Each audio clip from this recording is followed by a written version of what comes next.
bonjour et bienvenue à Pack de Pod. Alors moi c'est TK, Terry Kaufman, et je suis super content de démarrer cette année de Top 14 de rugby français. Ça va être génial. Je suis aussi super content d'être là avec Didier Planin. Didier qui est avec nous depuis plusieurs années maintenant. Didier qui est aussi vidéo-analyste à USAP, mais pas juste parce qu'il a aussi joué pendant longtemps à USAP. Donc bonjour Didier, comment tu vas ? Et salut Thierry, ben, super bien, très content de te retrouver aussi et puis très content de redémarrer une saison de top 14 après une ancienne aussi dans laquelle on a bien terminé, ce qui nous permet de continuer cette aventure et de pas regoûter à la Pro D2. Ouais, bah écoute, oui, parce que l'année dernière, pour l'USAP, tu disais, ouais, on souhaite juste le maintien, mais finalement, vous avez super bien fini l'année, en fait. Ouais, on a une deuxième partie de saison à partir de Noël au mois de avril, avril-mai. Une très très belle partie de saison qui nous a mené aux portes de la qualification. Après, ça a été un peu plus dur avec une défaite à la maison contre Montferrand, qui nous a pas permis d'accéder, mais on termine avec 13 victoires et 13 défaites. Donc un bilan bien équilibré. Donc voilà, ça c'était cool. Ben, on espère toujours mieux faire, mais bon, c'est toujours difficile. Ouais, on va parler de ça parce que c'est vrai que ce top 14 en ce moment, je trouve que c'est assez impressionnant. J'étais en train de regarder des stats, comme j'aime bien ça, comme on sait que je suis américain, il faut les stats, j'adore ça. Et en fait, il y a un stat qui m'a vraiment parlé et il disait en gros, il y avait 80% des matchs joués à la maison sont gagnés. Les matchs de domicile sont gagnés 80% de fois. Mhm. Et en fait, c'est assez incroyable. Donc, j'ai comparé ça avec les NFL, the National Football League aux États-Unis. Est-ce que tu sais combien le pourcentage est aux États-Unis pour le home Ben, field advantage? si tu me demandes, c'est que ça doit être plus bas, mais peut-être 50%. Ouais, c'est 52%, c'est tout en fait. C'est que 2 petits pourcents, cet avantage dans la maison, on va dire, mais en rugby, en top 14, c'est quand même 80% des matchs à la maison, c'est gagné. Je trouve ça assez fou.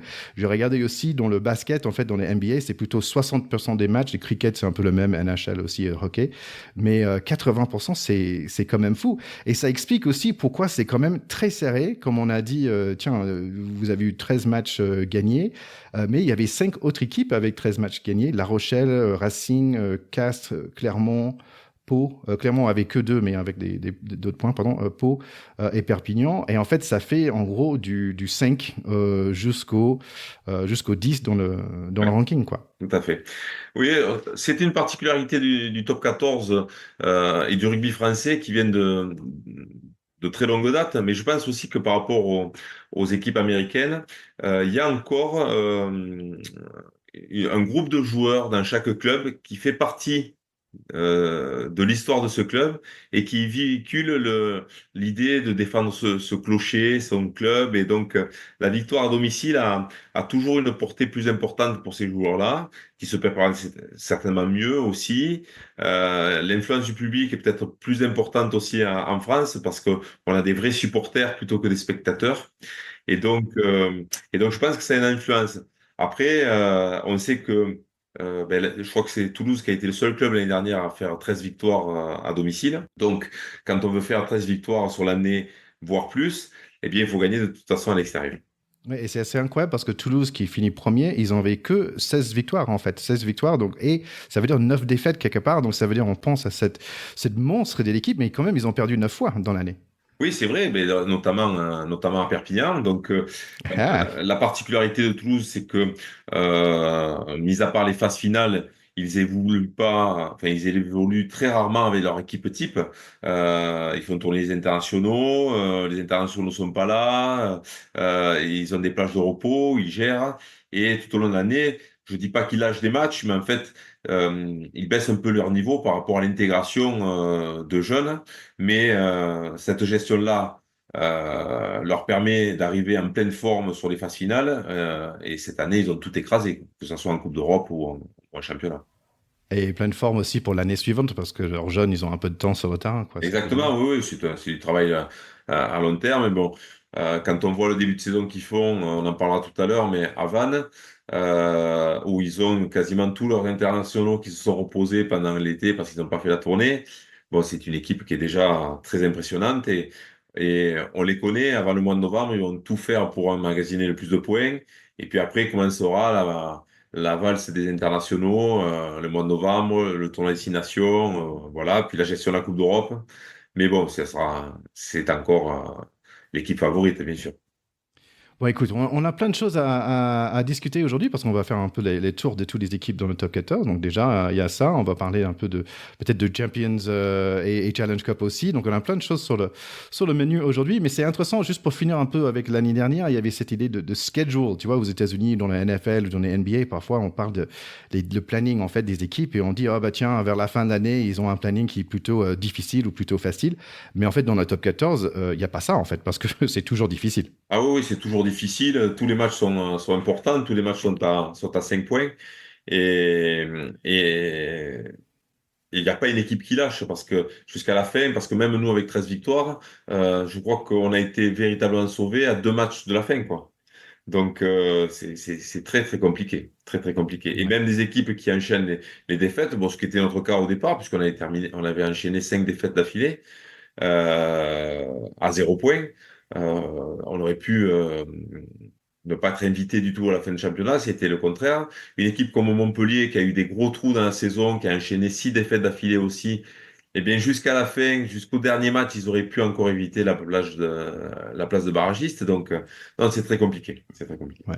Et en fait, ça revient, ces points de bonus sont super Oui. importants. Et même, tu vois, même si je suis le rugby depuis longtemps, comme je suis pas né dedans, tu vois, mais toujours des points de bonus, je me gratte la tête. Attends, c'est comment ça marche, comment les points de bonus? Est-ce que tu peux nous donner juste un overview vite fait par rapport à des différents points de bonus, en fait? Mais le particularité, c'est que la victoire est déjà à 4 points, contrairement à beaucoup de sports où elle est à 3 points. Là, elle est à 4. Et si on marque 3 essais de plus que l'adversaire, ça donne 5 points euh, pour l'équipe euh, pour l'équipe qui marque 3 essais de plus. La défaite est à 0 point, bien sûr, mais si on perd de moins de 5 points au goal average, on marque un point de bonus. Et si on peut perdre le match en marquant aussi 3 essais de plus que l'adversaire, on pourra avoir un deuxième point de bonus. Donc on peut avoir 2 points en ayant perdu un match. Le match nul est à 2 points. Et on peut aussi avoir 3 points parce qu'on peut marquer plus d'essais que son adversaire en faisant match nul. Donc c'est un casse-tête et jusqu'à la fin, il n'y a pas de calcul possible parce qu'en 2 matchs, il y a 10 points qui peuvent être attribués à une équipe. Et donc les équipes qui ont 10 points d'avance sur les autres à 2 matchs de l'arrivée, c'est très rare. C'est très rare. Ouais, ouais, Donc ça c'est peut. vrai. Nous, je sais que on a fini septième l'année dernière. Non, pas septième, je dis une bêtise, on a fini neuvième. Mais au dernier match, on pouvait se retrouver sixième ou 12e. Ah ouais, Donc, il incroyable. y avait 6 places de différence sur le résultat du dernier match. Et c'est marrant parce qu'en fait, Toulouse était premier avec 16 victoires, mais par exemple, Stade français était deuxième avec 17 victoires. Et j'étais assez curieux parce que je suis allé, je me dis 17 victoires, c'est pas beaucoup en fait, 17 victoires.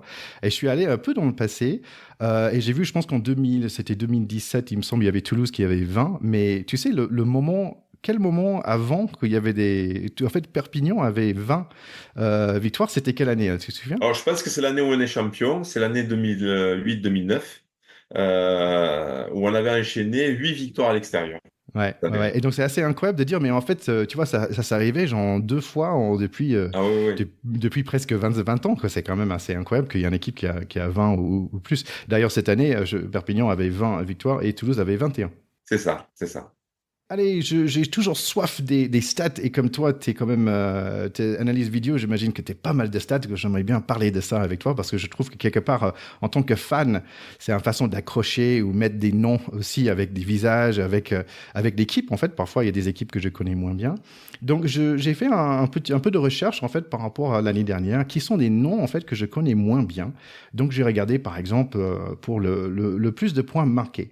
Donc, si je ne me trompe pas, en général, si tu marques plus de 200 points dans l'année, c'est plutôt pas mal. Ouais, parce que je Oui, vois que l'année dernière, il y avait que 4 personnes. Et après, si par exemple, tu marques plus de 300, c'est vraiment extraordinaire. C'est à la Johnny Wilkinson, on oui, va c'est dire. ça, c'est très exceptionnel, ouais, c'est très exceptionnel. Donc l'année dernière, on avait 4 personnes pardon, qui ont fini avec plus de 200 points. Il y avait Joe Simmons dans l'ordre, Camille Lopez, Melvin Jaminet et Louis Carbonel. Mais par exemple, il y a 3 noms que je connais bien. Mais par contre, Joe Simmons, je ne le connais pas très bien. Il joue pour Pau. Il me semble que c'est un Anglais qui est sur le boulevard des Pyrénées. Oui, c'est ça, c'est un Anglais qui est venu en France avec son frère. Ces dernières saisons, il y a une petite migration de très bons joueurs anglais qui viennent dans le top 14, on connaît les difficultés financières des clubs anglais. Et donc, on a quelques joueurs qui ne sont plus sélectionnables ou qui sont en fin de carrière, qui décident de venir découvrir le top 14. C'est le cas de John Simmons, qui est venu avec son frère, qui est un seconde ligne et qui joue à Clermont-Ferrand. Et c'est pas un inconnu sur le circuit rugby parce que il a joué pour Exeter quand Exeter avait réalisé le doublé Coupe d'Europe. Et c'est un excellent joueur que nous on connaît depuis des années, qui est un joueur à l'anglaise mais pas à la Johnny Wilkinson, un peu moins fantasque, qui est très pro. Très organisé, qui connaît parfaitement le plan de jeu, qui a un jeu au pied extraordinaire.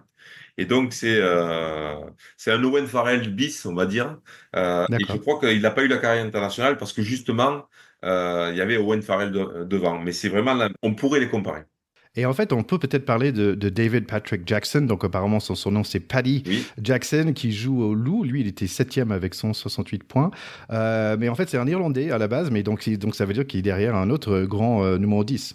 oui, c'est ça. C'est un Irlandais qui a eu quelques sélections, qui a eu des difficultés, on va dire, familiales en Irlande, qui a joué pour les London Irish en Angleterre, où il y a beaucoup d'Irlandais, et qui ensuite est arrivé à Lyon avec une première saison en demi-teinte, mais par contre, l'année dernière, il a fait une grosse saison. Il a retrouvé un petit peu de confiance.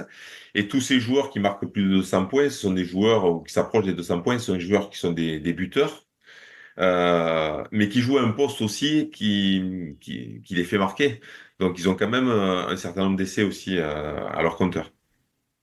Et on peut parler d'un certain joueur de USAP aussi. C'est Tommaso Alain, qui est italien à la base, mais en fait, qui est passé pas mal de temps chez toi. Oui, oui, en fait, il était chez nous quand il était jeune. Ensuite, il est parti, il a joué au Harlequins. Il a joué aussi à Trévise. Il a un parcours très particulier. En fait, il est né en Afrique du Sud, mais il a des parents italiens et écossais. Donc voilà, c'est un joueur, voilà. Mais il a été formé en France. Donc, Ah ouais. c'est un joueur GIF, donc qui fait partie des joueurs formés en France. Mais il a un passeport écossais, un passeport italien. Il a joué pour l'Italie. Donc, c'est particulier. C'est un très, très bon buteur. Ben, d'ailleurs, ce week-end, il a encore fait 100% au pied avec notre équipe. Euh, et avec l'Italie, et il a aussi un compteur très très élevé de points avec la sélection italienne. Et bien sûr, dans le lot, il y a des Français aussi, mais c'est un nom que je ne connaissais pas forcément. Il a fini cinquième avec 175 points. C'est Pierre Popelin de Chartres, de De Castres. Castres, de Castres, oui. Pardon. Alors Pierre Popelin, c'est un. Alors il est à Castres, c'est pas du hasard parce que Castres fait beaucoup son recrutement sur des joueurs français qui viennent de la Pro D2. Et, il mise sur des jeunes joueurs qui commencent à s'épanouir en Pro D2 et qui le récupèrent pour essayer encore de mieux former et de développer. Et Popelin, c'était quelqu'un qui jouait à Vannes, qui était le leader de Vannes, peut jouer 10 ou arrière et qui est un excellent buteur aussi.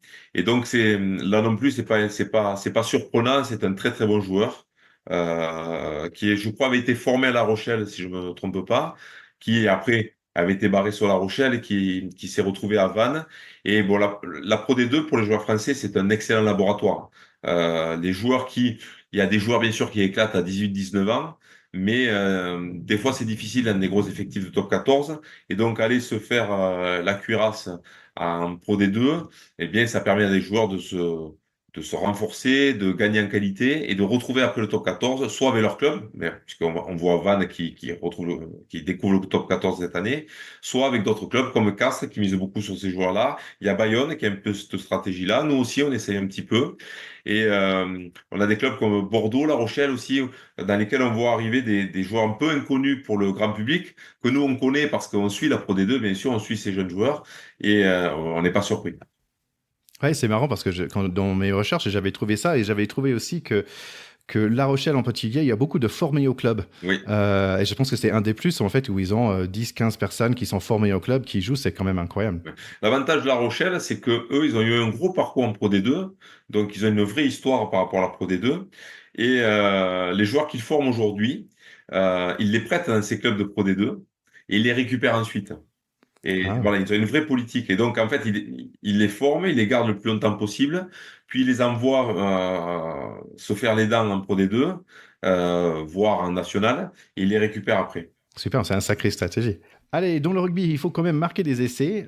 Et donc, voici quelques noms peut-être connus ou peut-être pas aussi. Baptiste Couillot, lui, on le connaît parce que c'est quand même c'est la deuxième fois qu'il est meilleur marqueur d'essais. C'était en 2021 et 2023. Il a marqué 17 essais. On peut dire en général, si on a marqué plus de 10 dans l'année, c'est quand même pas mal. Là, il y a certains noms qu'on connaît bien. Damien Penaud, notamment.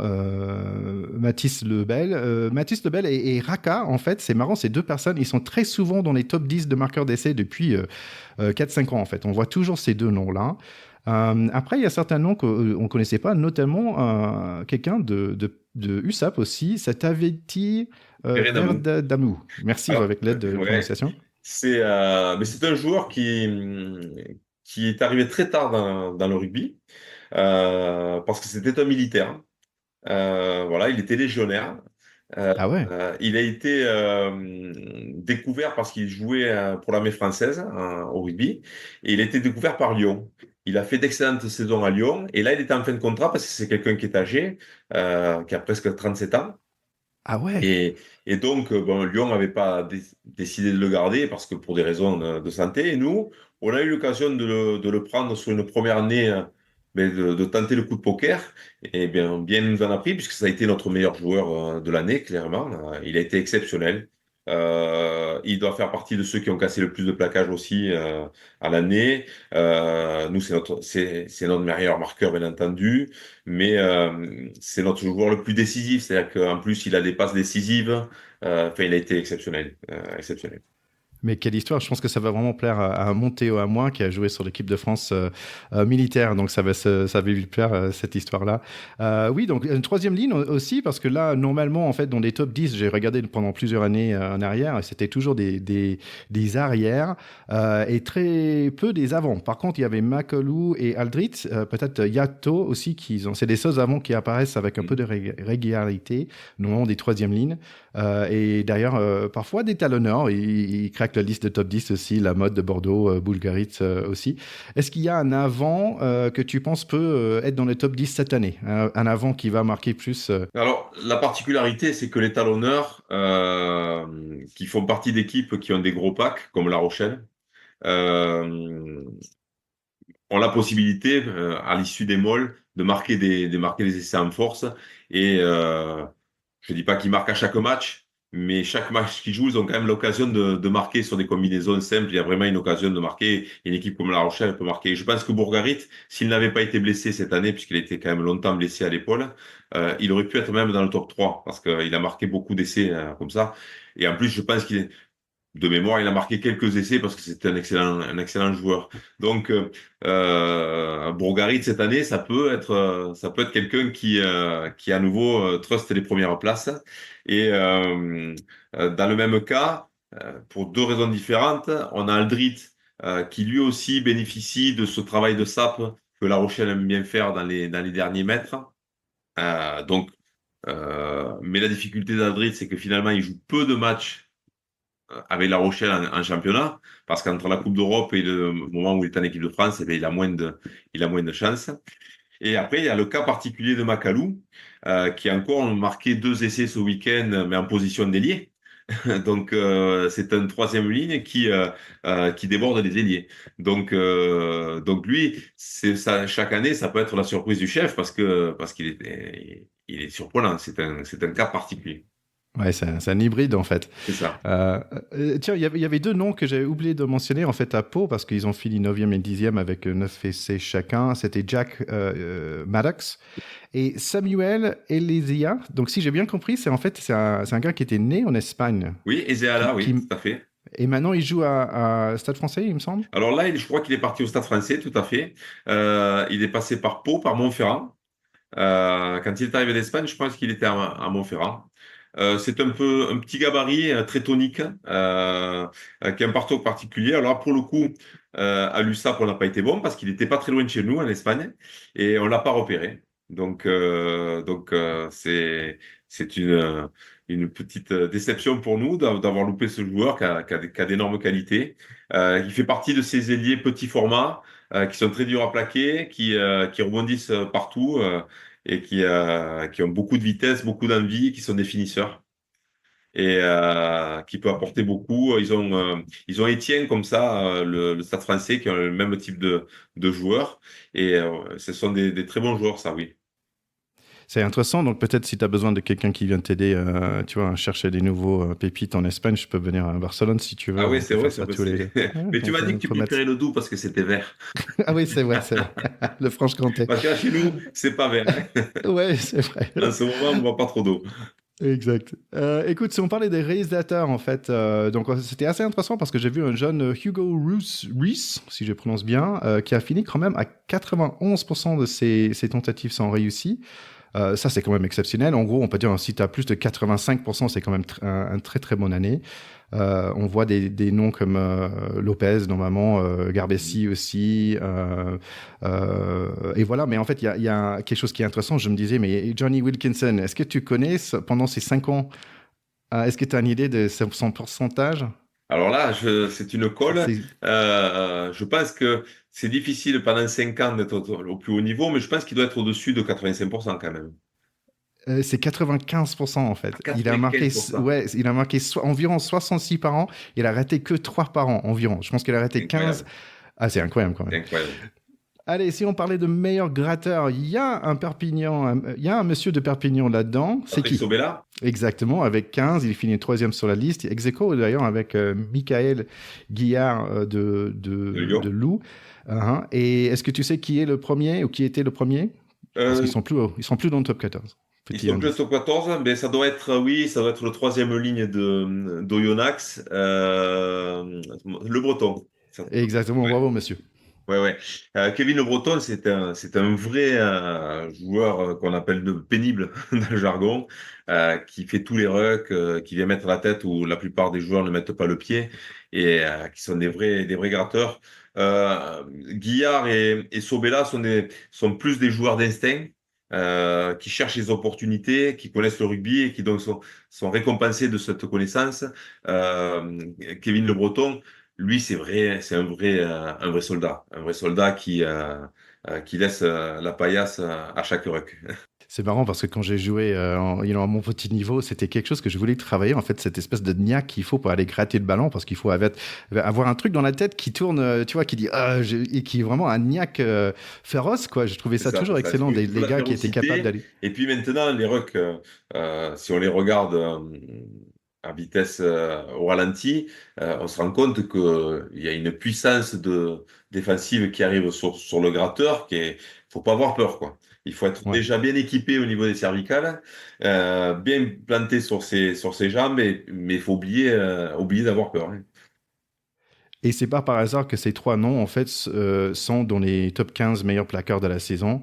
En fait, tous les trois dans le top 6, d'ailleurs. Le numéro 1, d'ailleurs, c'est Tom Stanforth de Cast. 2, c'était Kevin Le Breton. Et 3, c'était Michael Gaillard. Mais Patrick Sobella était ex aequo 6e avec Lambé. Le 4e, c'était Romain Bria, qui, il me semble, qui a fait sa retraite. Non, je crois qu'il est toujours, il est au Ah, Stade Français, Romain. Il me semble que je l'ai vu jouer ce week-end, donc ok, je crois excuse. qu'il s'accroche encore. Super. Bah écoute, j'ai voulu mettre un petit temps en fait sur des noms que peut-être on voit pas parce que moi je suis beaucoup l'équipe de France et c'est vrai que parfois je rate l'opportunité de suivre certains joueurs que je connaissais pas forcément dans le top 14. Donc voilà. Donc là, on est de retour maintenant pour cette saison. Et je me rends compte, tu sais, par rapport au foot américain, par rapport à la NFL, c'est une saison qui est hyper longue. Tu sais que NFL, on a le Super Bowl genre début mi-février, Ouais, et après le NFL démarre le même temps que le top 14. d'accord. Donc en gros, ils jouent pas depuis mi-février jusqu'à maintenant. Bon, il y a des matchs de préparation en Ouais, août, ouais, bien quoi. sûr. C'est quand même incroyable, tu vois. Ils, Et là, ils ont des top saisons de 14, 4 mois, c'est ça. ouais, c'est pas loin, hein, c'est 6 Ouais. mois, je pense. Et là, en fait, en rugby, on vient de finir en juin. Plus on a tous les tournois, des tournées d'été, etc. Et on reprend en septembre, c'est quand même fou. Ben oui, nous, les joueurs ont coupé 5 semaines et encore 5 semaines, souvent c'est moins. Là, cette année, on a pu avoir 5 semaines. Oui, oui, c'est une vraie machine à laver, hein. Le top 14, ça s'étale sur de longs mois. Il y a la Coupe d'Europe qui se mêle au milieu. En fait, la partie la plus difficile, c'est celle que l'on entame aujourd'hui, jusque fin janvier. Là, c'est la partie qui est difficile parce que eh bien, les jours vont raccourcir, les terrains vont devenir de plus en plus lourds, la météo va devenir celle d'hiver, et donc on est dans la période la plus difficile. C'est un long marathon qui va démarrer.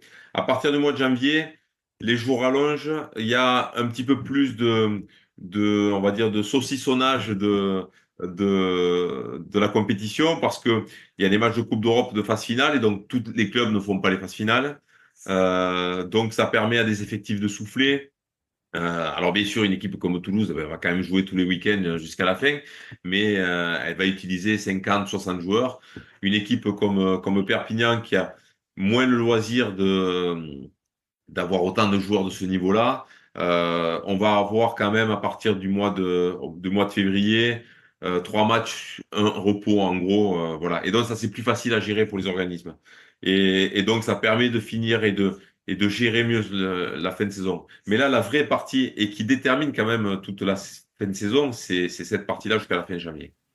Ouais, et c'est marrant parce que dans le foot américain et dans le basket aussi, on parle beaucoup de off-season. Tu vois, on dit oui, il a beaucoup travaillé cet aspect de son jeu pour s'améliorer pendant la off-season, donc pendant qu'il joue pas en fait. Mais en fait, en rugby, on n'a pas forcément un vrai off-season. Il faut, j'imagine que le corps, 5 semaines, c'est pas énorme en fait. Si on a joué un sport de combat, il faut le temps pour le corps se Ah oui, reconstruire oui, en un sens. parce que finalement, quand on reprend au bout de 5 semaines, on reprend pas à zéro, donc on demande aux joueurs de se réentraîner environ 15 jours avant, donc en fait, ils coupent véritablement 3 semaines. Ouais, avec deux petits verres de blanc à la plage, C'est ça. mais c'est C'est pas ça. beaucoup quand même.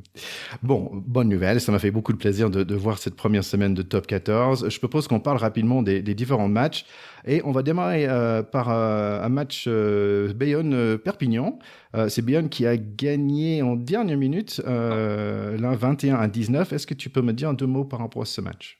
Alors bien sûr, on est déçu parce que jusqu'à la 76e minute, on était devant et on avait mené tout le match sans être véritablement inquiété. Mais par contre, on est réaliste aussi sur le fait d'avoir été en difficulté sur une partie de notre jeu, c'est-à-dire les sorties de camp, c'est-à-dire sortir de la pression défensive pour se retrouver dans le cas adverse. Pour te donner un chiffre, puisque toi tu aimes les chiffres, c'est 68% d'occupation pour Bayonne. C'est-à-dire qu'on a passé Ah ouais. 68% du temps dans notre camp. Voilà.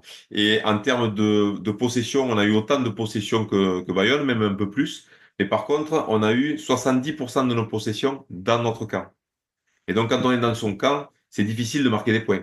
Donc, c'est presque un exploit d'avoir marqué 19 points. Mais jusqu'à la fin, on s'est exposé à ce que Bayonne passe devant et il passe devant à une dernière pénalité. Donc, c'est une déception parce qu'on aurait bien aimé commencer par une victoire, notamment à l'extérieur, commencer ce championnat sur de bonnes bases. Mais c'est quand même aussi une satisfaction parce que avec cette difficulté-là, on a malgré tout mené jusqu'à la fin. Donc ça veut dire qu'on a été efficace, ça veut dire qu'on a une défense résiliente et on a eu des joueurs qui ont combattu jusqu'à la fin. Malheureusement, ça n'a pas tourné pour nous. Mais tu sors quand même avec le point de bonus. On sort avec le point de bonus qui nous arrivait pas souvent l'année dernière. Tu l'as dit, 13 victoires, autant que le cinquième. Mais ce qui a fait la différence, parce que je crois qu'il y avait 4 ou 5 points de différence entre nous, ce sont les points de bonus. Et l'année dernière, à l'extérieur, soit nous avons gagné, soit nous avons pris 0 de points de bonus. Donc là, c'est une défaite avec point de bonus. Et j'espère que ça augure de meilleurs auspices pour nous. Ouais. J'avais noté sur le replay quand même, il y avait un Ali Crossdale qui me semble très vif, bon, à la fois dans le bon sens où il a marqué un essai assez rapidement, mais après il a pris un petit carton jaune aussi. Oui, il a pris un carton jaune sur une action défensive d'anti-jeu, un carton jaune tout à fait justifié. Et je peux te dire qu'on lui a tapé sur les doigts parce que pendant cette période-là, on a pris un essai qui a permis à Bayonne de recoller au score. Donc, on le sait, au rugby, le fait de jouer à 14, c'est très souvent rédhibitoire. C'est l'équipe qui joue à 14 est très souvent punie. Ouais, ouais.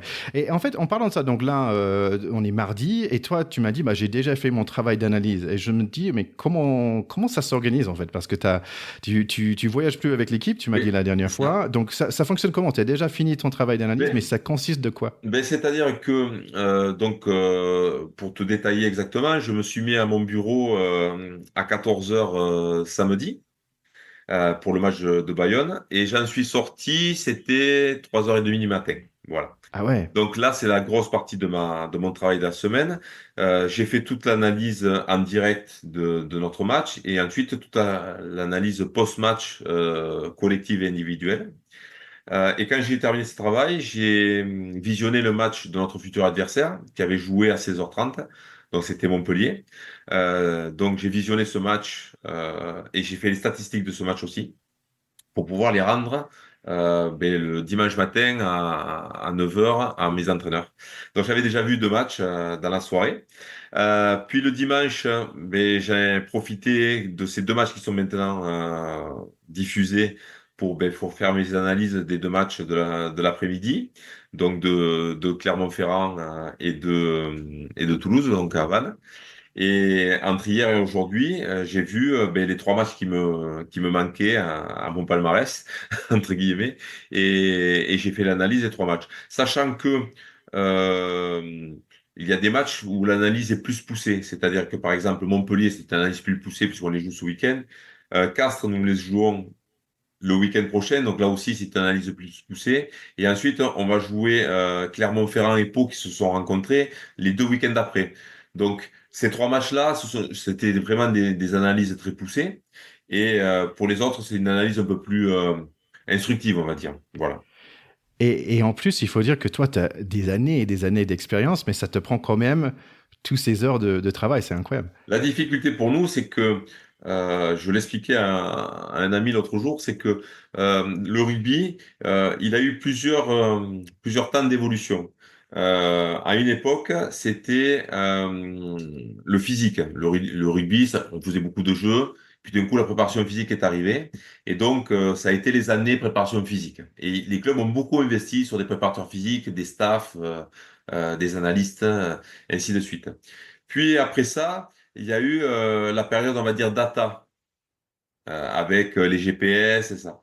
Et là, aujourd'hui, on investit beaucoup sur la vidéo parce que on a de plus en plus de logiciels à notre disposition, de possibilités et de caméras. C'est-à-dire qu'aujourd'hui, les matchs sont filmés avec au moins 5 caméras, c'est-à-dire un plan serré, un plan large, un programme qu'on appelle, c'est-à-dire ce qui est diffusé à la télé, un plan pêcheur de la vue arrière et un plan à l'opposé.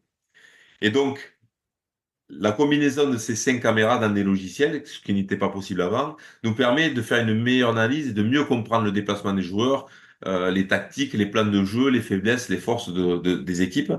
Et donc les entraîneurs qui sont friands de ça demandent de plus en plus d'images, de plus en plus d'analyses, vont de plus en plus dans le détail.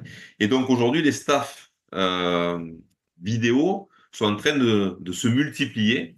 Avant, j'étais tout seul. Aujourd'hui, on est trois Ah ouais. et on a deux stagiaires. Donc, on est cinq à Ah travailler ouais. sur la vidéo. Donc, tu vois, ça, c'est quelque chose qui est en plein essor. Et il y a de plus en plus de logiciels qui s'occupent de fournir des fournisseurs de data qui vont encore plus loin dans les analyses parce que nous, quand on analyse, si tu veux, pour te donner un ordre d'idée, moi, quand je fais mon match, je fais 7 heures d'analyse et j'ai mes adjoints qui en font 4. Donc, ça fait 8 heures et moi 7. Donc, une analyse de match, en gros, c'est 15 heures de travail. On peut pas mettre 15 heures de travail sur les 7 matchs de top 14. Oui. Donc, sinon, il nous faudrait encore plus de monde. Donc, on a des fournisseurs de données qui nous font des analyses individuelles, qui eux c'est leur métier. Ils ont des dizaines et des dizaines de personnes qui travaillent pour eux et qui nous vendent ces solutions-là. Et donc, ça nous permet d'aller plus loin dans les analyses. Mais aujourd'hui, c'est ce qui est développé. Et en plus, maintenant, il y a l'arrivée de l'intelligence artificielle. Oh, ok. Voilà, on est au tout début aussi de ça. Et je crois que ce qui va révolutionner l'analyse vidéo, c'est l'intelligence artificielle. Tu sais quoi, après notre petit voyage À Barcelone, je pense qu'on va pitcher un truc à Canal+ pour faire un documentaire sur, sur ça parce que franchement, c'est super intéressant. Ouais, bien sûr.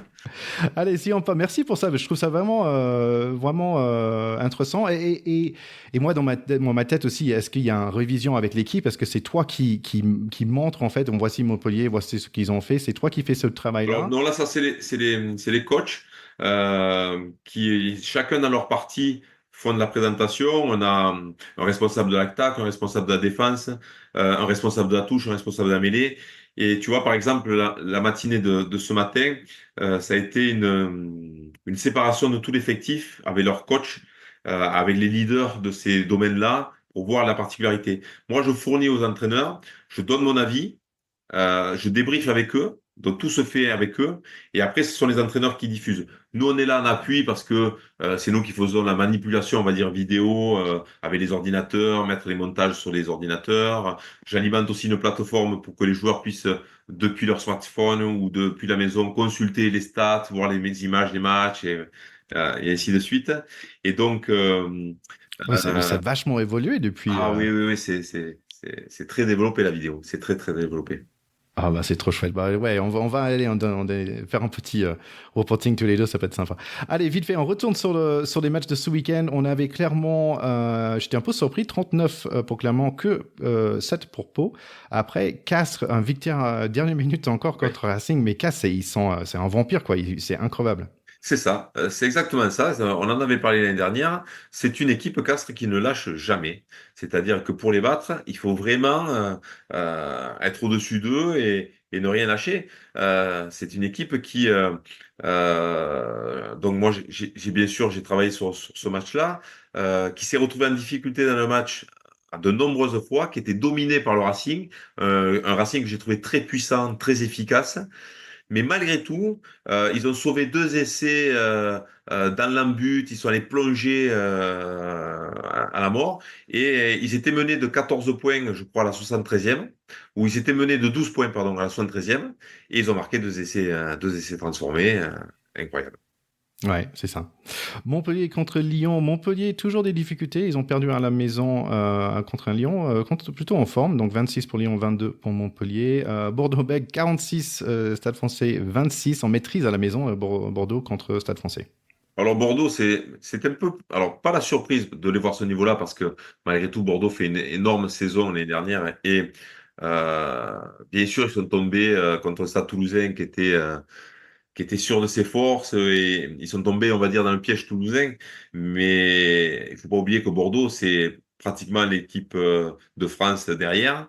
Et devant, ce sont des jeunes joueurs, soit qui ont été champions du monde moins de 20, soit qui ont une carte internationale, soit, enfin, c'est vraiment une grosse équipe. Avec un gros staff, avec un club qui travaille très très bien depuis des années. Et donc, Bordeaux est en place. L'inquiétude qu'on pouvait avoir, c'est comment ils avaient digéré cette finale, parce que quand on prend 60 points en finale, je pense que ça doit faire très très mal à la tête. Mais ils ont fait une bonne préparation, ils ont fait des bons matchs amicaux, et je pense que Paris ne s'attendait pas à ce niveau-là. Ouais. Et moi qui ai vu le match, là aussi, ils les ont pris par la vitesse. Bordeaux a été extrêmement vite. On pourrait presque dire que ils ont joué au chat à la souris, et que Paris n'est pas réussi à les attraper. Et sans un joueur extraterrestre, on en parlait tout à l'heure, Macalou, qui marque deux essais, je pense que Bordeaux aurait eu le point de bonus offensif. Ils ont été privés à la fin. Ils peuvent s'en vouloir, mais Bordeaux très très solide. Ouais, bon, on va reparler un peu plus en détail après. La Rochelle a battu donc le dimanche Toulon. Moi, j'ai trouvé un match très très défensif. En fait, moi, j'avais Oui. pensé que La Rochelle allait partir avec, mais Toulon a quand même resté accroché. Et Vannes, ils ont accueilli Stade Toulousain, qu'ils ont fait ce qu'on attendait d'eux, 43 pour Stade Toulousain et 18 pour Vannes. Oui. Alors, je ne sais pas si tu as vu le match du Stade Toulousain. Je crois que ce soir-là, euh, toutes les équipes auraient pris 40 points contre le Stade Toulousain. Parce que moi, j'ai trouvé une équipe de Vannes très, très en forme, beaucoup d'énergie, qui s'est envoyée comme des morts de faim. Et je crois que si ça n'avait pas été le grand Stade Toulousain, Vannes aurait gagné son premier match à la maison, comme Oyonnax avait su le faire l'année dernière. Et ils ont eu le malheur de tomber sur le Stade Toulousain. Mais attention, cet avant-match, cette histoire qu'ils amènent Bretonne, Celte dans le top 14, bon, d'abord, c'est magnifique. Et, et il faut pas les enterrer trop vite. Moi, j'ai trouvé un Vannes de très bonne qualité. Ouais, on va parler un peu plus en détail, mais moi j'adore leur stade, en fait, qui est plein centre-ville, je trouve ça vraiment chouette. Allez, on va se projeter maintenant, donc je te demande de mettre ton casque de savant, de projecteur, de celle qui lit dans les, comment dire ça, dans les trucs de thé, là. Ouais. Par rapport à l'avenir, on va faire un petit tour de table, on va démarrer avec, moi je les appelle Team Lopez, parce que quand même c'est la renaissance de Camille Lopez, c'est Bayonne. Ils ont quand même ajouté quelques personnes très intéressantes, parce qu'on peut dire qu'il y a Joris Seconde qui vient de Stade Français, il y a Manu Toulagué, en fait, 60 cap de l'Angleterre, qui arrive en centre. Aussi Matteo Carrara, aussi, de l'Argentine. Oui. Donc on peut aussi de Stade Français encore, Bolognati c'est Abel Kofner aussi. aussi en troisième ligne. Donc moi je vois des super nouveaux personnes qui arrivent. Ils ont fini, je pense, dixième, non pardon, ils ont fini 12e l'année dernière. Je sais pas, j'ai l'impression que ça va dans le bon sens.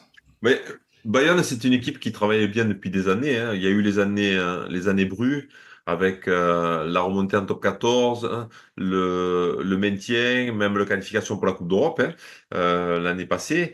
Ensuite, c'est Grégory Pata qui lui aussi, c'est un garçon qui est passé par chez nous, par l'USAP, par Auch. Qui a bien connu la Pro D2 et qui est parti ensuite à La Rochelle et qui a été champion d'Europe avec La Rochelle dans le staff du club champion d'Europe. Donc avec une grosse expérience, c'est un garçon qui connaît très très bien les joueurs et donc il travaille bien sur le recrutement, qui sait cibler les personnes qui sont non seulement des bons joueurs de rugby, mais qui ont des qualités particulières qui correspondent au plan de jeu. C'est-à-dire c'est pas du recrutement sur nom. Alors cette année, Bayonne, c'est une équipe ben, qui a des moyens, qui se dote petit à petit d'un superbe stade, d'un superbe centre d'entraînement et qui a recruté fort. C'est une des équipes qui a recruté le plus fort parce que si on parle des effectifs, alors, on peut dire que les effectifs ont été à peu près stables cet été. Les clubs s'orientent vers les joueurs français de plus en plus, enfin, toujours, parce que maintenant, c'est vraiment euh, la bascule, hein, le joueur français. Et quand ils vont chercher des joueurs étrangers, ce sont des joueurs à très fort potentiel. Donc là, le cas de Manu Tuilagi, c'est vraiment ce type de joueur à fort potentiel qui quitte l'Angleterre parce qu'il y a des problèmes financiers là-bas et qui vient finir sa carrière, mais avec, ben, il vient de faire la Coupe du Monde, hein. C'était l'un des meilleurs joueurs anglais, donc, non, non, ça va être un gros morceau, Bayonne. Et tu as parlé de Joris Hugon, ben, on est bien placé pour le savoir. Quand je te parlais de nos sorties de camp, l'entrée de Joris pour suppléer Camille Lopez en fin de match nous a fait très très mal avec une longueur de pied qui nous a fait beaucoup reculer entre camps, et qui, je pense, nous a fait qu'on ait perdu ce match. Ouais, mais c'est un bel relève au niveau 10 pour eux par la suite. Donc, ça me semble logique pour eux qu'ils ont pris quelqu'un d'expérimenté comme ça, mais quand même, il reste assez jeune, Joris, de mémoire. Ah oui, oui, je crois que c'est un joueur qui a 25-26 ans, hein, donc ouais, il a encore de belles années devant lui, oui. Si on passe à Bordeaux, en fait, une très belle année l'année dernière. Oui. Tu m'avais dit, ben, le nouveau coach, il va faire du bien, Yannick Brou. Ben, il a fait du bien. Ils ont bien sûr un des meilleurs marqueurs, Damien Penaud. Ils ont un super, un super, on va dire, effectif cette année. Mais comme on a dit, moi j'ai parlé l'année dernière de Super Bowl hangover, c'est l'équipe qui perd le Super Bowl et surtout par ce 59-3. Ouais. Est-ce qu'ils vont être capables de revenir dans le match, dans la saison, on va dire, avec les bons esprits? Bon, ils ont bien démarré. Au niveau des nouveaux personnes, j'ai pas noté, il y a quelques joueurs de Biarritz qu'ils ont piqué. Oui, Sinon, il y a un qui est intéressant, c'est Joey Carberry, aussi, qui était l'ouverture demi-ouverture. du Munster, oui. Voilà, derrière Euh, Sexton, normalement, c'était toujours quelqu'un que j'ai bien aimé. 38 caps, quand même, c'est oui, oui, ça, Irlande. c'est des joueurs qui ont une grosse expérience. Quand on a joué pour le Munster, ça veut dire que on s'est frotté à la Coupe d'Europe chaque année. Et donc, même s'il a été dans l'ombre des ouvreurs d'Irlande, il a quand même fait beaucoup de tournées, il a fait beaucoup de matchs. Il a participé à beaucoup de matchs internationaux. Donc, c'est une belle recrue, mais c'est la seule recrue, on va dire, étrangère, véritable. Même si je crois qu'ils ont récupéré aussi Johnny Gray, Ouais. qui arrive d'Exeter. Donc là aussi, c'est un grand monsieur du rugby écossais. Mais après, voilà, c'est un petit recrutement avec quelques joueurs jeunes qui arrivent donc de Biarritz. Tu l'as dit, il y a Mathieu qui arrive de Biarritz. Ils ont récupéré Arthur Rottière qui était à Toulouse, dont on connaît le talent, qui peut jouer ailier, qui peut jouer centre, qui peut jouer arrière, qui peut jouer demi de mêlée. Voilà, un vrai poison.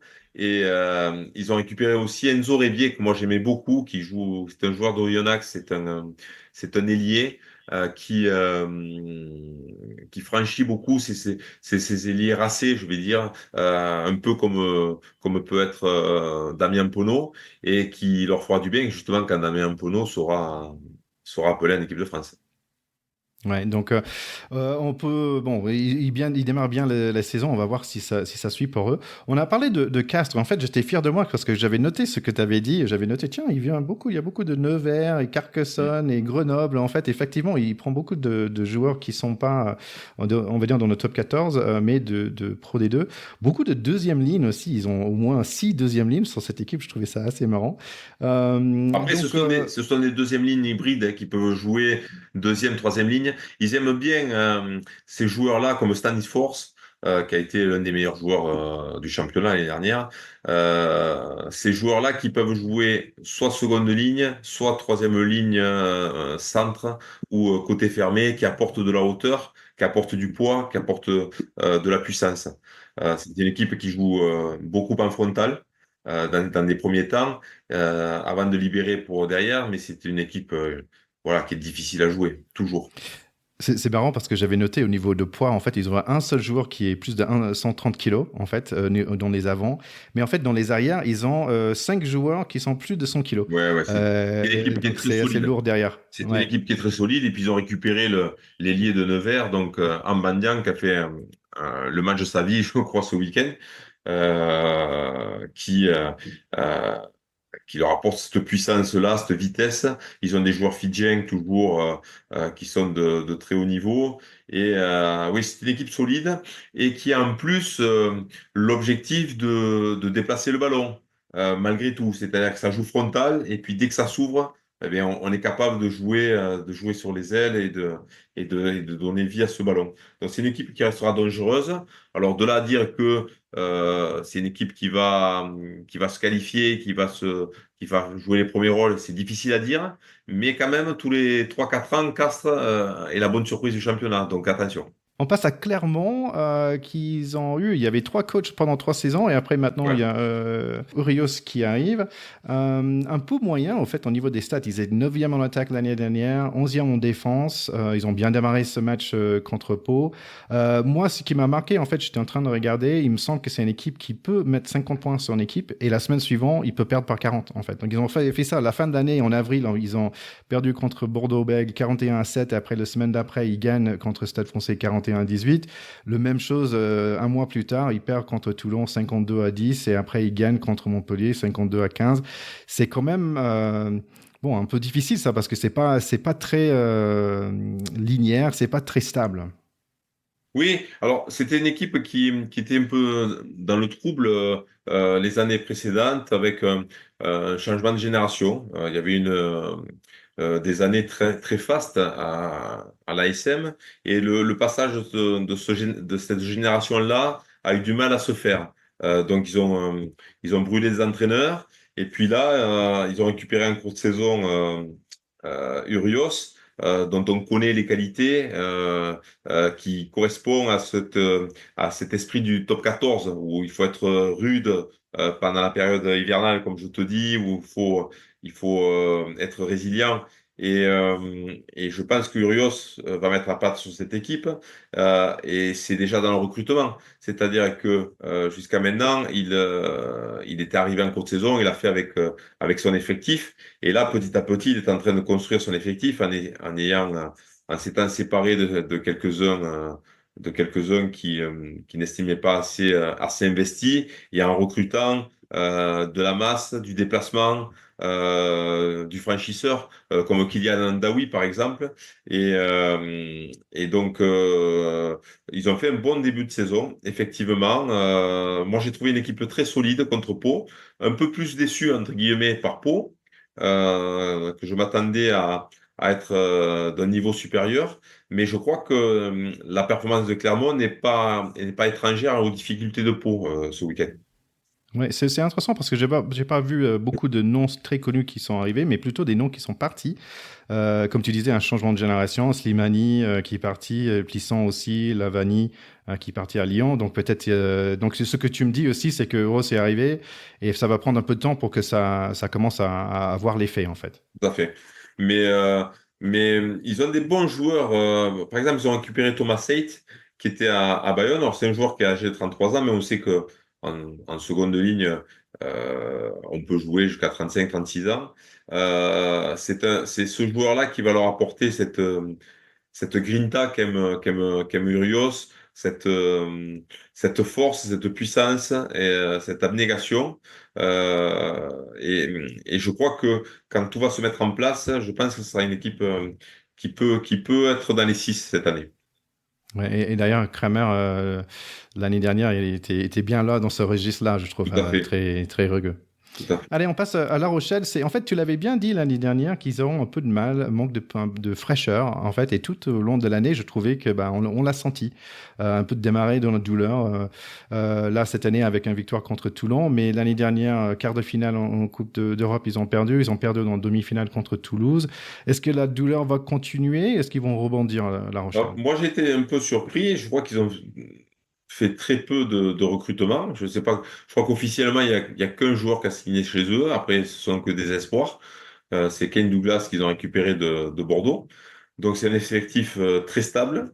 Je pense qu'ils vont miser sur une équipe espoir qui a fait un beau championnat l'année dernière, donc avec quelques joueurs qui montent.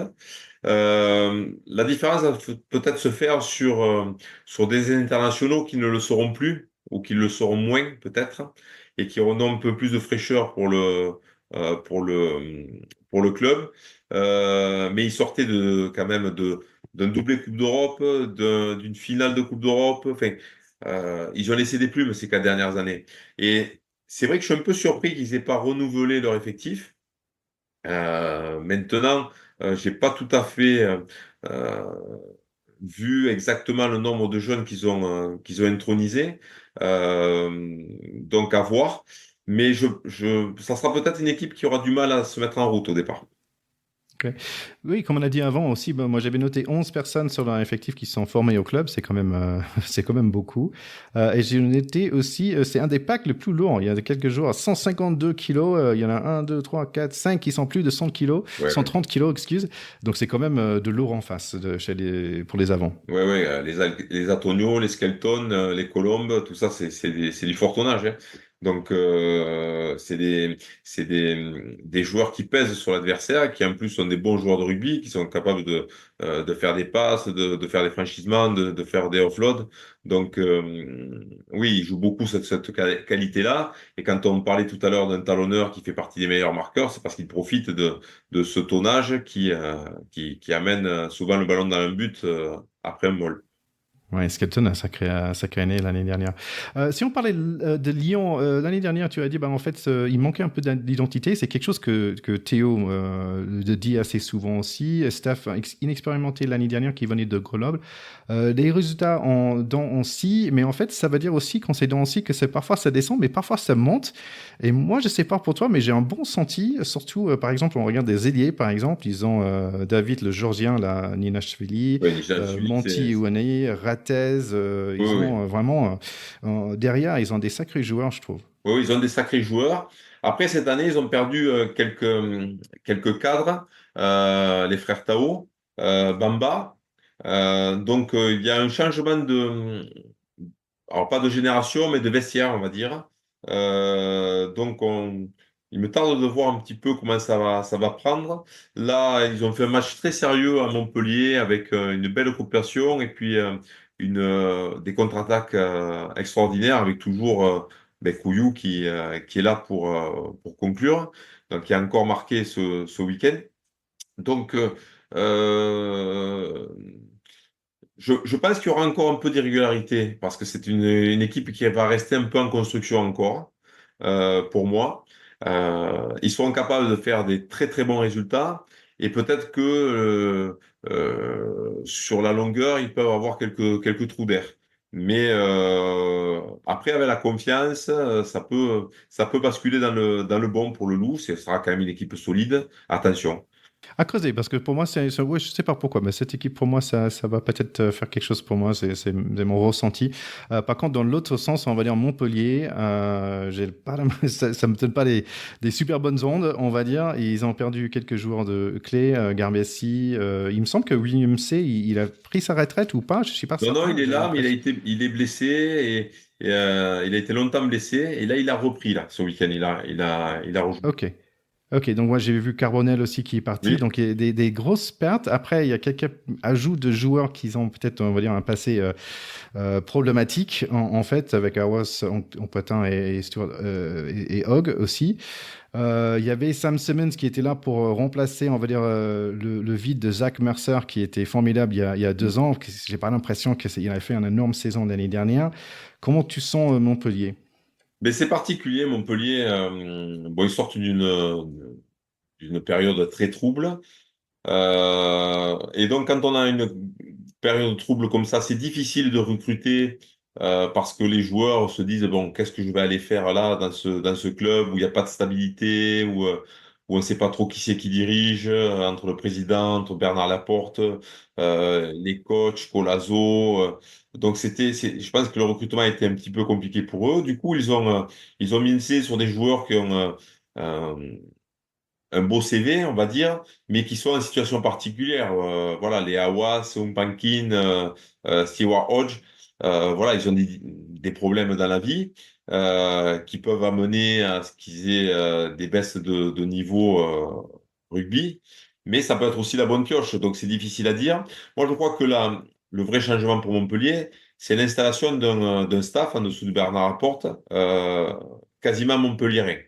C'est-à-dire que Codulo, qui a pris les rênes de l'équipe, c'est quelqu'un qui est au club depuis toujours, je pense un peu comme moi à Perpignan, qui a franchi toutes les étapes, qui a été joueur, qui s'est occupé du centre de formation et qui maintenant passe chez les pros.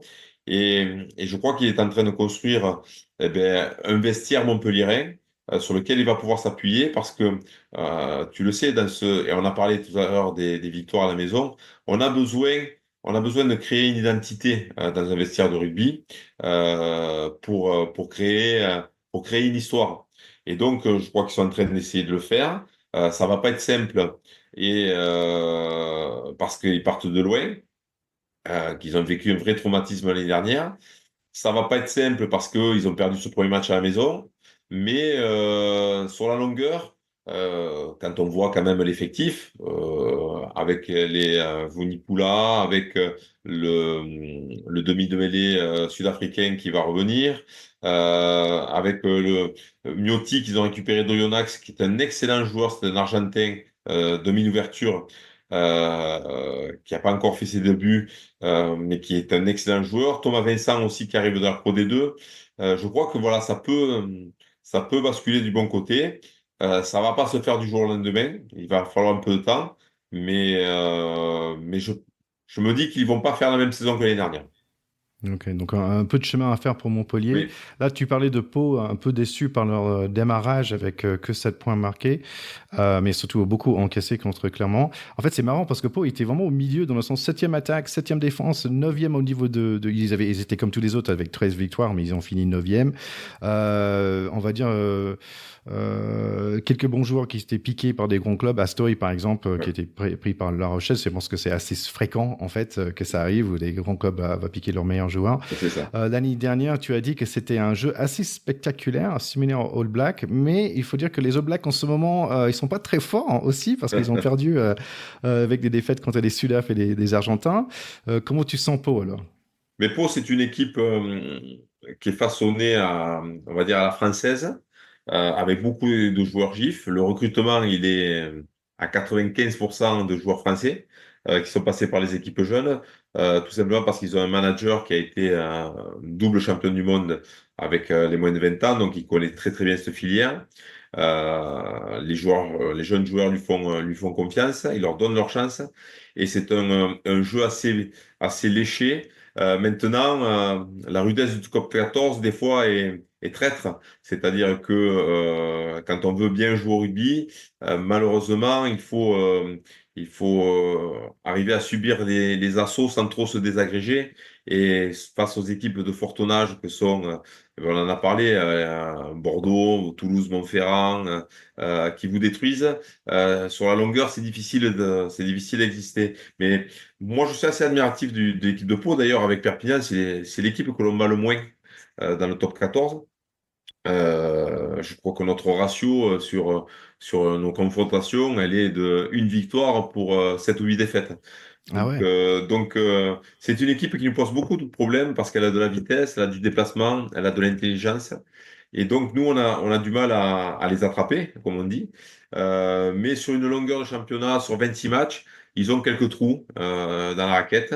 Parce qu'il manque peut-être un petit peu mais d'expérience, parce que ces joueurs-là qui prennent jeunes, pour l'instant, ils sont encore jeunes. Voilà. Donc, est-ce que cette année-là, ils vont arriver à maturité et donc franchir le cap? C'est possible. Là, pour l'instant, ils sont encore en rodage, mais le fond de jeu est là. C'est-à-dire que malgré tout, tu as dit qu'ils avaient peu marqué de points à Montferrand, c'est vrai, mais à la mi-temps, ils n'étaient pas loin. Je crois qu'il y avait 17-14. Donc, pendant 50 minutes, ils ont posé des problèmes à Montferrand. Donc ça veut dire qu'ils sont en rodage et que peut-être ils vont monter d'un cran ce week-end. Moi, s'il y a une pièce à mettre, je mets toujours sur Pau parce que je me dis qu'ils vont finir par y arriver parce qu'ils travaillent très bien. C'est toujours difficile de battre les hommes de montagne, on va C'est dire. ça, c'est ça. Mais j'adore aussi, juste un petit coucou, il y a un Daniel Bibi Bizi Woo. Oui, J'adore des noms comme un ça, c'est pilier. génial. Et puis, allez, bon, on va parler de toi maintenant. Oui. Écoute, nous, c'est un nouveau challenge, hein. Depuis l'arrivée de Franck Azema, on a tourné la page, on va dire, la page reconstruction Pro D2,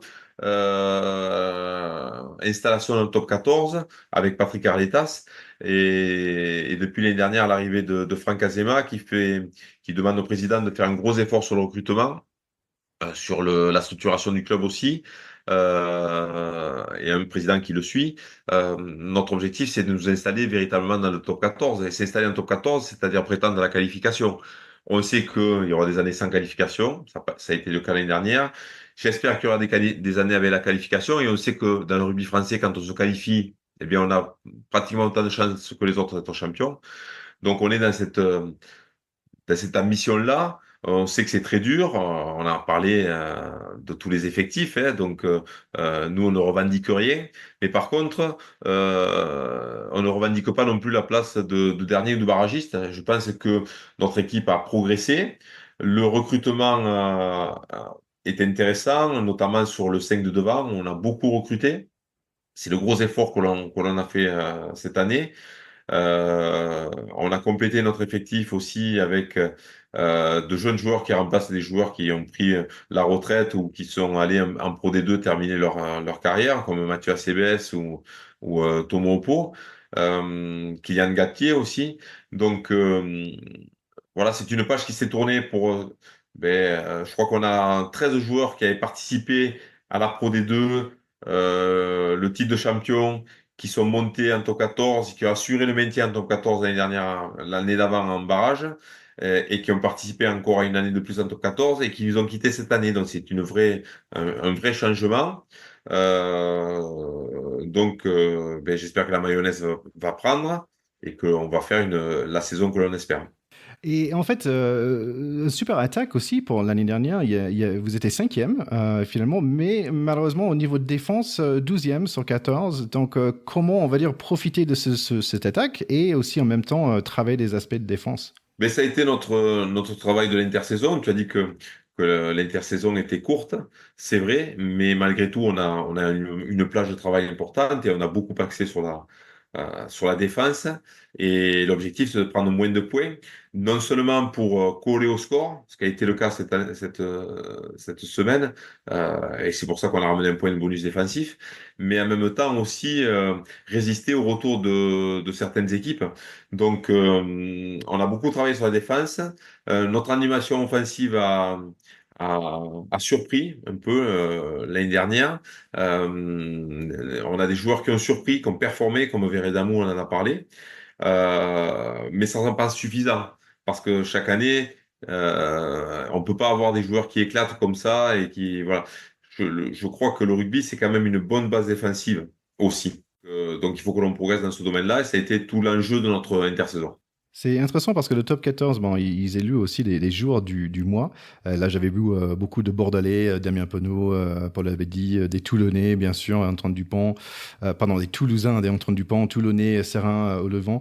Mais aussi, il y a quelques joueurs de USAP, en fait, qui n'ont pas gagné encore le joueur du mois, mais j'avais noté que Tulagi, de jeune Tulagi était nommé, Lucas Dubois aussi était nommé, dans des top 3 joueurs du mois. C'est arrivé aussi Taveti Veredamou? pardon.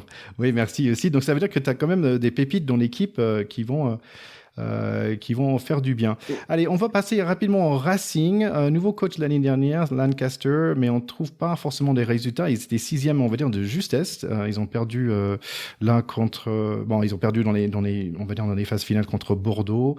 Leadership, c'était une question qu'on avait l'année dernière. On pensait que Colissi allait venir Oui. d'Afrique du Sud et porter cette leadership-là, mais en fait, il est venu aussi vite parti parce qu'il est retourné jouer pour son équipe nationale d'Afrique du Sud. Là, il est remplacé, on va dire, pas lui en tant que joueur, mais on va dire cette leadership peut-être c'est remplacé par Owen Farrell. Racing, on est où? Alors, c'est une équipe qui est difficile à juger parce que elle joue pas toujours dans son stade. Quand elle joue dans son stade, c'est un stade unique en France, couvert, dans lequel les équipes adverses font des fois des matchs extraordinaires, avec la vitesse et, et, et la particularité de ce terrain synthétique. Donc c'est une équipe quand même, de par ce statut-là, se met en difficulté. C'est-à-dire que là, ils vont pas jouer de nouveau dans leur stade ce week-end pour la réception. Euh, de temps en temps, ils ont des matchs délocalisés parce qu'il y a des concerts dans leur stade. Et quand ils rejouent dans leur stade, c'est pas forcément un avantage parce que l'équipe adverse fait un rugby champagne qui n'est pas euh, qui peut être efficace.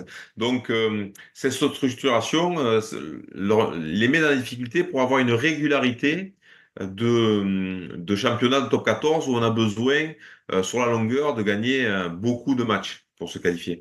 Et donc, ils peuvent pas se permettre d'avoir des trous d'air comme de temps en temps ils les ont. Et donc, c'est un peu difficile. Maintenant, sur le papier, ils ont de beaux joueurs, des joueurs internationaux, de l'expérience. Ils ont récupéré Romain Tao-Fifinois, ils ont récupéré Bamba aussi, donc Owen Farrell, tu en as parlé tout à l'heure. Donc bon, voilà, sur le papier, des équipes de grande qualité. Ils ont encore ce joueur Le Garec pour une saison de plus. Donc c'est particulier le Racing et soit ça fonctionne avec Owen Farrell qui devient leur guide, comme a pu l'être à un moment donné Dan Carter, quand il est venu et quand ils ont été champions de France. Si là, ça fonctionne, parce que Owen Farrell c'est un énorme joueur, une énorme expérience, un énorme buteur, et c'est un Anglais comme leur entraîneur, Lancaster. Donc, si ça fonctionne, le Racing ira loin. Si ça fait comme Colissi un peu pchit, eh bien, ils seront alors ils seront pas dans les dernières places, faut pas rêver, ils ont un gros effectif, mais ils seront à la lutte entre la cinquième et la neuvième place, et puis suivant les adversaires, suivant l'enchaînement des matchs et victoires, des bonus ou pas, ça peut tourner dans un sens comme dans l'autre. Bah, c'est marrant parce que j'ai noté qu'il y avait beaucoup d'arrières anglais en fait, parce qu'il y a Sam James aussi, le centre, Ouais, Farrell Arondel aussi, donc ça fait trois Français. Donc on a Fifico, Max Spring et le jeune Clio Le Barbe en fait, qui est très jeune, très léger aussi, à 65 kilos, mais il y a aussi trois grands anglais aussi. ouais. Donc c'est assez intéressant de voir ça à Paris. En parlant de Paris, on va parler de l'autre équipe vite fait, Stade Français. Jolie surprise, je trouve, l'année dernière avec un pack, gros pack d'avant, un des meilleurs défenses. Ils ont fini deuxième derrière Toulouse, mais en fait, c'est eux qui ont gagné le plus Oui, avec 17 victoires. oui, On a dit Thomas Lombard, il veut construire quelque chose avec un nouveau staff, quand même un staff All-Star, en fait. tout à fait. Labitte, Para, Ghezal aussi. Vraiment, on peut dire, malgré la défaite là contre Bordeaux, on peut dire Stade Français était vraiment sur la bonne voie. Oui, oui, ils sont sur la bonne voie. Et puis, comme tu l'as dit, euh, la difficulté qu'ils vont avoir en ce début de saison, c'est que ils savent pourquoi ils ont échoué. C'est-à-dire qu'ils ont fini meilleur club français en championnat avec la meilleure attaque, la meilleure défense, pardon, et peut-être la pire attaque. Oui, c'est ça. Et voilà. Et enfin, ou en tout cas parmi la pire attaque. Et aussi la mêlée la plus sanctionnée, bizarrement. Ah oui, ok. Voilà, donc ils savent ce qu'il leur reste à faire. C'est-à-dire qu'ils se sont certainement attachés à travailler cette phase de conquête, ne pas perdre la qualité sur la défense, mais améliorer la qualité offensive. Et quand on travaille beaucoup, c'est un peu comme nous, c'est-à-dire que nous, on a beaucoup travaillé la défense, et forcément, dans un premier temps, nos qualités offensives, ça va être un petit peu plus dur à les remettre au niveau que l'on avait la saison précédente. Et je pense que pour eux, ça va être la même chose. C'est-à-dire que eux, ils avaient une excellente défense.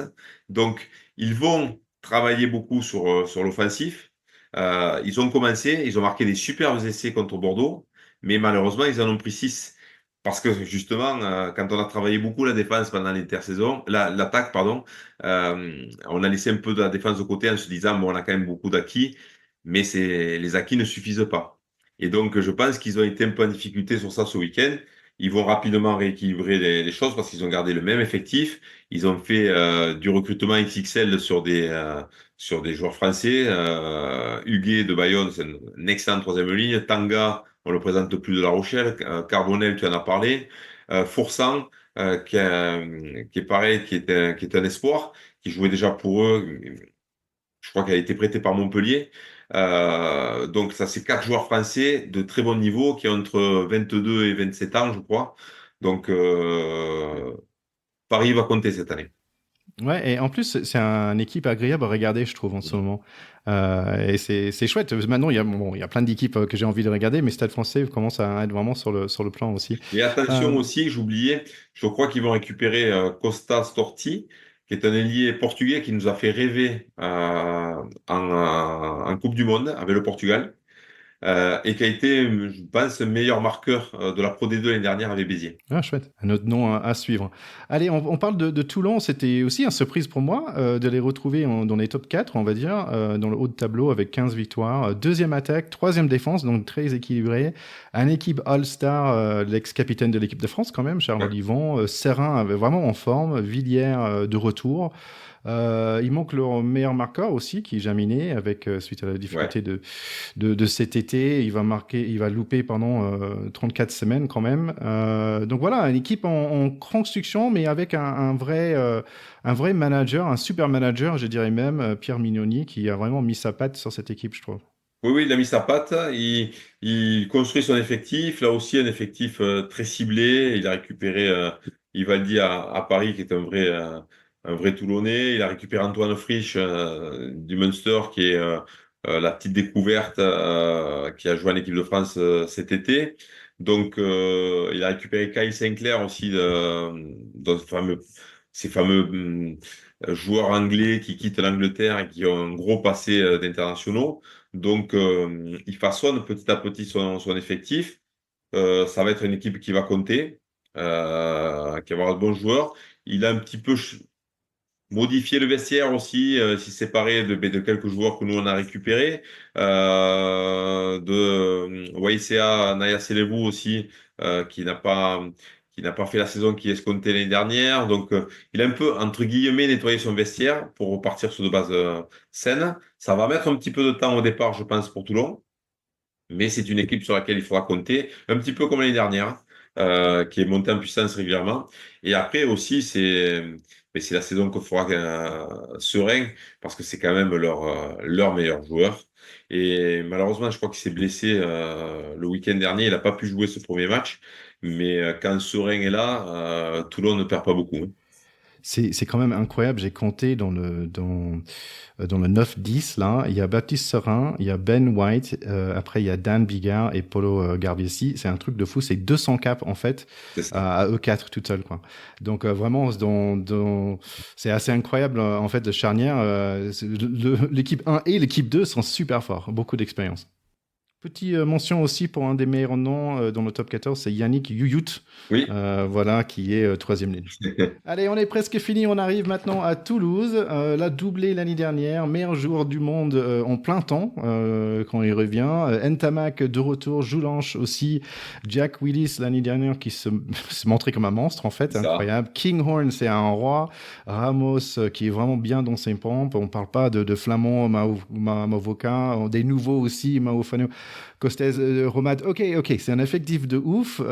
Et en fait, je trouve le truc qui est le plus impressionnant, en fait, depuis que je suis arrivé en France, ça fait 25 ans maintenant que je suis en France, ils ont eu deux coachs, Guy Novez et Hugo Moula. Mais c'est ça, c'est Incroyable. la stabilité à la Toulousaine. Ils ont deux head coachs qui se sont succédés, qui sont des anciens joueurs du club. Les adjoints, il y a un peu plus de rotation, mais c'est à 95% des anciens joueurs du club aussi, qui aiment ce maillot, qui ont été formés à l'école toulousaine. C'est un petit peu ce qu'on essaye de mettre en place à Perpignan aussi, avec un staff qui est composé vraiment de beaucoup d'anciens joueurs. Et ils ont cette culture. Ils ont un président qui est un ancien joueur aussi, qui leur a fait beaucoup de bien dans une période quand il est arrivé où c'était un petit peu plus difficile pour Toulouse. Ben voilà, c'est eux qui ont raison, c'est eux qui manient la jeunesse, l'expérience, le développement marketing, l'histoire du rugby. Ils ont toutes les cartes en main et quand ils sont comme ça, ils sont inarrêtables et avec une génération qui a faim, qui a très très très faim. Donc je les connais un petit peu, je connais bien le petit Tamac pour l'avoir vu naître. Et donc ils ne s'arrêtent jamais. Ils ne s'arrêtent jamais. Donc ben, cette année encore, ils vont compter. Ils veulent marquer l'histoire du club. Les anciens, donc moi je connais bien le papa de Romain qui le rabaisse, entre guillemets, le rabaisse toujours. Il disait, attends, hein, pour l'instant, t'as que deux Coupes d'Europe, t'as que trois boucliers. Nous, on en a tous trois Coupes d'Europe ou quatre. On a cinq ou six boucliers. Reste calme. Et je crois que c'est leur force, c'est qu'ils ont envie de dépasser leurs aînés et ils ont envie de marquer l'histoire et dire que c'est eux qui ont ramené le plus de trophées pendant leur génération. Ah, c'est incroyable, j'avais jamais pensé à ça. Vraiment, en fait, comme ils se battent entre guillemets entre eux-mêmes, en fait, leur passé, en fait, les équipes avant qui Mais oui, étaient parce tellement que brillants. c'est très particulier. C'est-à-dire que aujourd'hui, un joueur comme Antoine Dupont, qui est le meilleur joueur du monde, Romain Tamac, qui est peut-être parmi les 4-5 meilleurs joueurs du monde, ils ont des palmarès moins importants que leur coach et que leur papa. Donc c'est quand même incroyable. Donc en fait, c'est toujours un moteur. C'est-à-dire que des fois, les joueurs, ils se disent, bon, ben ça y est, je suis trois fois champion de France, je suis champion d'Europe, j'ai fait mieux que n'importe qui au club. Bon, entre guillemets, c'est difficile de se remotiver, d'aller chercher plus loin parce il faut cette abnégation. Mais eux, en fait, ils ont des personnes qui les entourent. Ils ont un président qui doit être quatre ou cinq fois champion de France, qui doit être double champion d'Europe. Ils ont un entraîneur qui est double champion d'Europe et qui est quatre ou cinq fois champion de France. Et donc, un palmarès plus important qu'eux. Et donc, c'est leur moteur. C'est leur moteur. Incroyable. Bon, on va finir en douceur avec Vannes. On a déjà dit que bah, c'est une équipe qui a plein de choses à nous montrer. Un joli stade, joli public aussi. Le rugby breton. Là, par contre, j'ai besoin d'un peu d'aide parce que moi, je ne connais pas très bien leur équipe. Je sais que Vanny Paulin, qui est arrivé Oui, de l'Angleterre, bah, il y avait quelques noms que j'ai reconnus. Sailly, par exemple, Vili aussi, qui sont des centres c'est ça. de certaines Nakosi tailles aussi. aussi. Nakosi, oui. Ouais, ok. Mais c'est quoi leur style de jeu? Vannes, c'était la meilleure équipe de Pro D2, hein. Ils sont champions. Et des fois, en Pro D2, c'est pas la meilleure équipe qui est championne. Mais elle fait partie de ces équipes-là qui depuis 4 5 ans, font partie des meilleures équipes au point de vue du jeu. C'est-à-dire que c'est une équipe qui est très structurée, qui allie autant puissance que inspiration et jeu derrière. C'est une équipe qui est très complète, qui met beaucoup de physicalité dans leur jeu. Et physicalité, pas parce qu'ils ont forcément du fort tonnage, mais parce qu'ils mettent beaucoup de puissance, c'est-à-dire qu'ils allient vitesse et force. Et donc, c'est une équipe qui est bien façonnée, qui aurait pu monter les années précédentes. Nous, quand on était en Pro D2, on les a joués quelques fois. Ils nous ont toujours posé des problèmes. La dernière fois où on est monté, c'était un match contre Biarritz. Et en fait, Biarritz, ils les avaient battus dans les arrêts de jeu, sur un fait de jeu, une interception incroyable. Sinon, c'est Vannes qu'on aurait rencontré en finale. Et peut-être qu'on aurait eu du mal à les battre. On craignait, je peux te le dire maintenant, on craignait plus Vannes à cette époque-là que Biarritz. Donc, ben, c'est une équipe qui n'arrive pas par hasard ici, qui donc s'est façonnée et qui a acquis de l'expérience. Maintenant, la marche pro des deux top 14, elle est énorme. Parce que chaque week-end, tu rencontres une équipe qui veut venir battre le petit élève qui arrive de Pro D2. Et donc, chaque semaine, tu laisses des plumes. Donc, il faudra qu'ils fassent des choix. Il faudra qu'ils aient un effectif assez large. Il faudra qu'ils aient un peu de chance sur les blessures. Mais je sais qu'ils vendront cher leur peau. Ouais. Et j'ai vu que quand même, j'ai vu 15 nouveaux têtes en fait qu'ils ont signé dans l'année. Est-ce que c'est difficile parce que d'un coup, ils montent, c'est normal qu'ils renforcent en fait leur effectif, mais avec 15 nouveaux arrivés, est-ce que c'est pas trop dans un sens? Oui, c'est beaucoup, mais en même temps, ils sont obligés de recruter des joueurs d'expérience parce que l'équipe qu'ils ont façonnée, eh ben, elle est arrivée à maturité aujourd'hui, mais elle n'a aucune expérience du top 14. C'est pas comme si c'était un club comme nous qui avons fait des allers-retours entre top 14 et Pro D2. Et donc, ces allers-retours te forgent une expérience. Mais eux, c'est pas le cas. Donc, ils ont eu besoin d'impulser, d'amener des joueurs de fort tonnage et des joueurs qui ont cette expérience-là du très haut niveau. Les Nakoussi, les Tanividi qui a joué à Bordeaux, qui a joué à Montferrand, Fabrice Metz qui était aussi qui est passé par Pau. Ce sont des joueurs qui ont connu le haut niveau. Il y a Kamika qui a joué à Brive en top 14, mais qui a joué aussi au Racing. Donc, oui, ils avaient besoin de ça. Ils avaient besoin de ça. Après, comme tu dis, l'inconnu, c'est la mayonnaise. C'est-à-dire, est-ce qu'elle va prendre dans ce vestiaire entre ceux qui ont fait l'histoire du club et ceux qui arrivent pour leur donner un nouvel élan. Et des fois, c'est difficile à créer. Et en fait, bon, merci pour ce tour de Top 14, mais en fait, ce qui est un peu difficile, c'est qu'on va parler rapidement de Challenge Cup, et je trouve ça pas très juste dans un sens que les pauvres Van, à la fois, ils arrivent en Top Ouais, 14, et d'un coup, en plus, ils doivent faire des matchs de Challenge Cup, parce qu'en gros, bah, les 6 premiers, les 6 premiers, ils font Heineken Cup, et tous les autres, c'est ça, c'est ça. c'est Challenge Cup. C'est pas trop dur, quelque part, de les dire, bah, félicitations, vous êtes en Top 14, mais en plus, Ouais, vous c'est allez très, très dur. en Afrique du Sud, Ouais, quand même. ouais, tu as raison, c'est très très dur et souvent c'est un laboratoire pour les espoirs. On fait beaucoup tourner à cette occasion-là, on redonne du temps de jeu à des joueurs qui ont été blessés, qui reviennent, mais c'est clairement pas un objectif et il faut surtout pas y laisser des plumes, c'est sûr.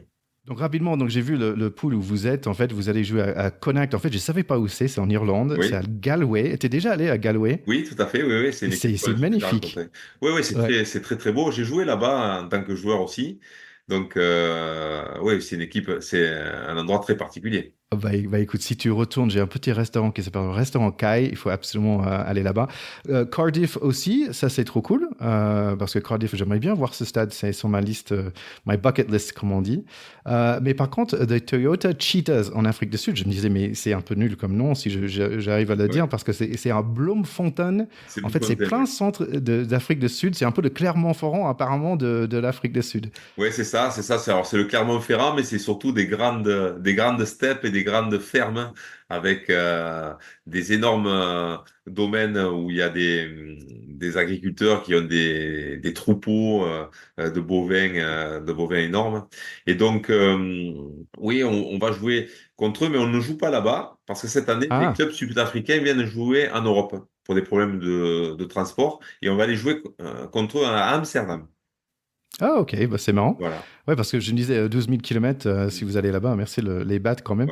Ouais. Évitez qu'il y ait un autre champion de Europe Challenge Cup que soit d'Afrique du Sud. Ça serait dommage que ça s'arrive 2 fois de suite. Écoute, Didier, j'ai pris beaucoup de ton temps. Je te remercie beaucoup. C'est toujours un plaisir de partager ce moment ensemble, de faire ce petit recap, preview, on va dire, de Top 14. Ça m'a mis vraiment dans l'état d'esprit de regarder tous ces matchs. Maintenant, je peux le regarder comme homme qui a beaucoup d'informations, qui sait ce qui va se passer cette année. Je regarderai avec beaucoup plus de plaisir les matchs de cette année et surtout ce week-end qui vient. Je te souhaite une très très belle saison et je te remercie énormément d'être ici à Pacte Pot. C'est un grand plaisir. Merci beaucoup. À bientôt, Thierry.